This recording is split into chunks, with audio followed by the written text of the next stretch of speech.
Dragons in Arthurian legend serve as powerful symbols of prophecy, kingship, chaos, and the trials of heroism.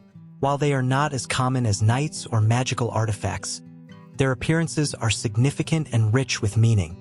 From the battling dragons of Merlin's vision to the beasts that test knights in their quests, dragons shape the fate of Arthur's world.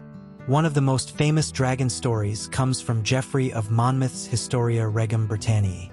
King Vortigern, a ruler struggling to maintain power, attempts to build a tower, but the foundation keeps collapsing.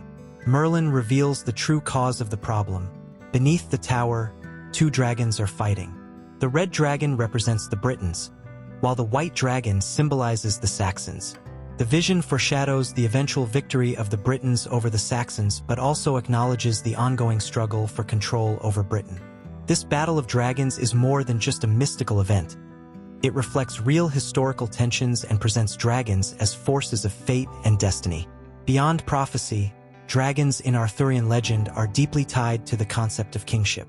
The Red Dragon of Wales, still a national symbol today, is linked to Arthur himself.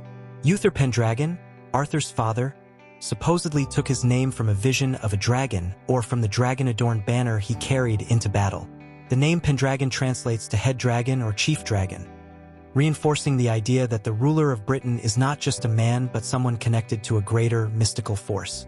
The presence of the dragon in Uther's identity suggests that kingship is more than just inheritance. It is a divine right, bound to legend and power. In addition to their political and symbolic roles, dragons in Arthurian legend serve as tests of knightly virtue. Though not as common as giants or enchanted beasts, dragons occasionally appear as adversaries that knights must overcome to prove their strength and worth. In some variations of the Perceval or Yvain stories, knights battle dragons in ways that mirror classical hero myths, with the creatures often guarding treasure or sacred sites. The dragon becomes a representation of chaos, greed, or even a personal trial, forcing the knight to demonstrate both physical and moral courage.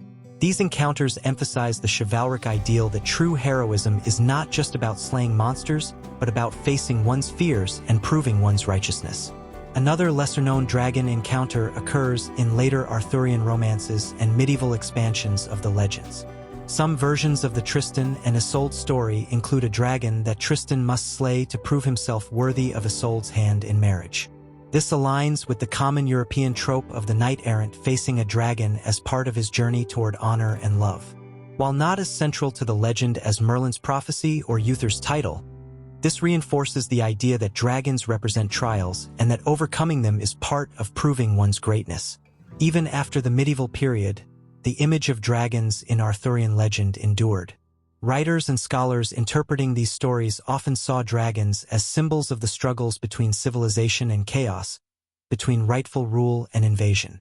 In modern retellings, dragons sometimes take on a more fantastical role, appearing as creatures of magic or even allies rather than just enemies.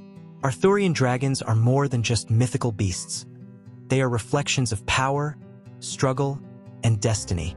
Whether serving as omens of war, symbols of rightful kingship, or obstacles in a knight's quest, they remind us that the world of Arthurian legend is one of constant conflict, where those who seek greatness must face both external and internal battles. Through their presence, dragons continue to shape the legendary past of Britain, just as the tales themselves shape our understanding of heroism and history.